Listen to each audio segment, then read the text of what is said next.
Performer, I work in real time when I perform, so there's no editing in what I do, so I have to be trained to not be rattled by things when they happen. And what happened was so mundane, but rattled me very, very much while I was. So I'll just jump into it.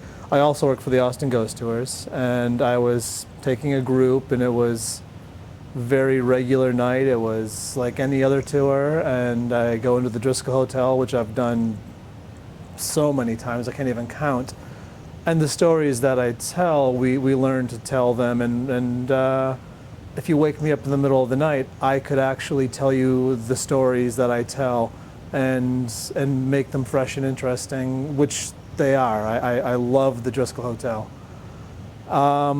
This one particular day, I was not able to stand where I usually stand, so I go over to the side, and as I'm giving some of the history of the hotel, I notice an old man shuffling, and it kind of rattles me. I'm like, and I keep looking over at this guy, and he's kind of freaking me out. And another woman, he keeps walking, and then he seems to disappear behind a column, and that really rattles me. Like, oh my God, did he just? And the woman goes, no, I saw it too. And then I see him leaning against the column, like, oh, he's there, it's fine. He's leaning against the column. It's silly me. And but this guy just keeps walking very slowly in my peripheral vision. And this is in the middle, this is like, what, 9 o'clock at night? And there's weddings there, there's hustle and bustle, there are people everywhere in this hotel.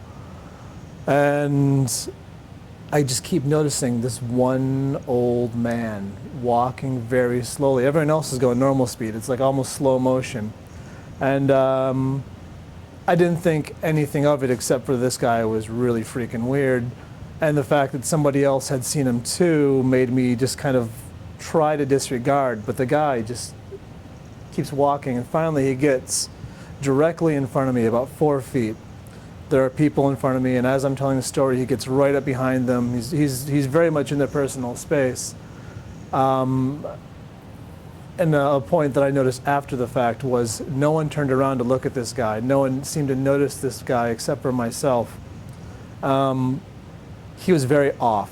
His color was off, he was very washed out, and I'm going over the list of skin diseases in my head, or just what can make someone have that kind of pallor. You know, it's like, well, it could be jaundice or hepatitis or something, but then I thought, why would this guy be out on Saturday night if he had one of these diseases?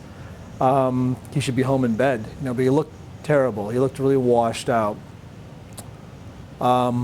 Very gray, and then his eyes were just intense, and he just was staring, just fixated right on me, just staring.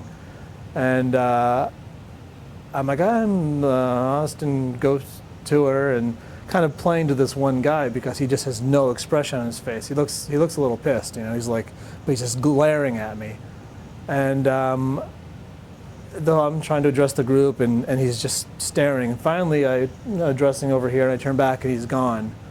And my first thought was, oh, thank God that guy left, man. He was really weird. But then after the fact, like afterwards, I start, like little bits and pieces start sinking in my head, and the way that I felt and the way that he looked was just so off. I've never seen a human being look like that. And the way he was staring at me, he had like this lifeless stare. Kind of like Vince Gallo, except weirder, and just these beady eyes. But he just was staring at me, and he was not dressed in the what you would expect from a haunting of the Driscoll Hotel. You'd expect like somebody from the turn of the century, like a Civil War or a cowboy or just someone in period clothing. He looked to be about like 80 years old, a frumpy old man in a frumpy old man suit.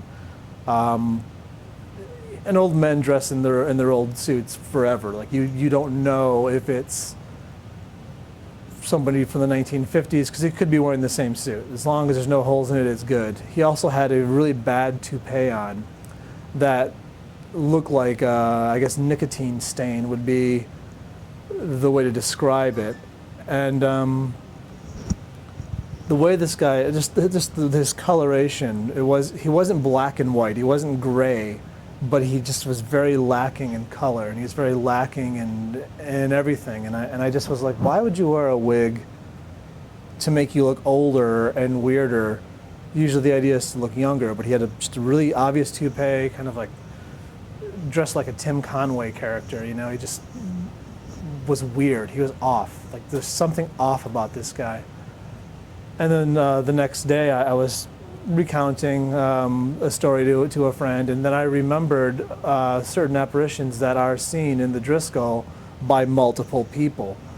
And and multiple people see this, oh geez, I think I saw a full body apparition, like in the middle of the busiest peak time of the Driscoll Hotel. And I called Janine, and I start recounting some of the details, and yeah, I saw a dude who was not right, and I really felt like the thing that got to me the most was I felt like he was coming to me, like he wanted something from me. I don't know what it is, but he came to me, and he was standing there. He was attracted to something that I was putting out. I don't know what. I've only gone back one time since then. But at some point I do want to go back and investigate it more. But it was freaky.